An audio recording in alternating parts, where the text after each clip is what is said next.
change history dashboard is really useful to display a field's latest values and then compare its prior value to this current value with a percentage change, and you can assign thresholds to that percentage change. So for example, if you wanted to see an athlete's weight change over time,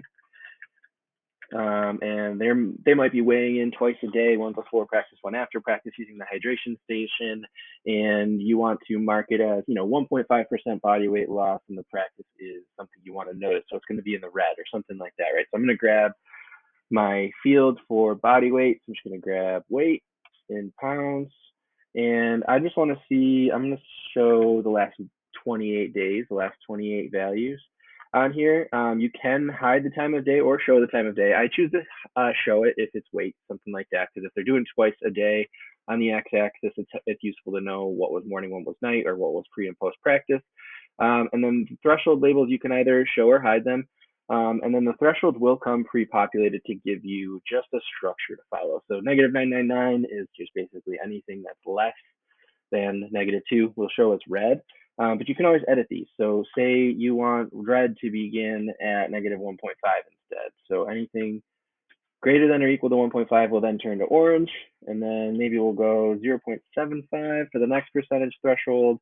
That'll be green, and then between -0.75 and we'll say 0.75 will be orange again. And then if you maybe don't want it to be that way for weight, if they gained weight during practice, maybe we'll just throw it a yellow or something like that. And you can have as many steps as you want. You can add more with the bottom plus.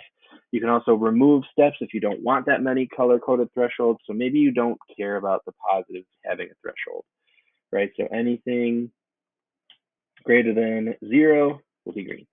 Okay, so we don't care about that. We just want to see a drop. So if it's less than 0.75, if they've lost 0.75% of their body weight, it's orange. If it's less than that, it's red. So that's good. I have my setup here. I'm going to save that. I'm going to assign that to a layout, and then we'll see how it looks. All right, now looking at our athlete dashboard, we have our weight change over time. What we have is a bar showing the recorded value for that weight, and we have a line showing the percent change, just to show a flow over time of what that change was. And then you can see our thresholds highlighted. Maybe I made my thresholds a bit small on this one, but you can see I've got weight on the y-axis over here. My other y-axis is going to show the percent change. And then what I can do here, now, if I were to set different thresholds, it wouldn't go up to 12 as well, just so you know. But we can see that we were in the red a couple times. We have a 1.84, negative 1.84 change for a few days in a row, 1.42, and you can see that it was timestamped. So you can see, the day and the time of the measurement, which is useful to have that. You see September 15th at 2:09, and then September 15th at 3:09. You can see that change from 3:09. Or from 209 to 309 rather, went down 0.47% from 213 to 212. They're still in the green though, so in this case, we're not worried because they're showing in the red, but you can see that weight change over time dashboard showing what we want to see, and I hope this helps.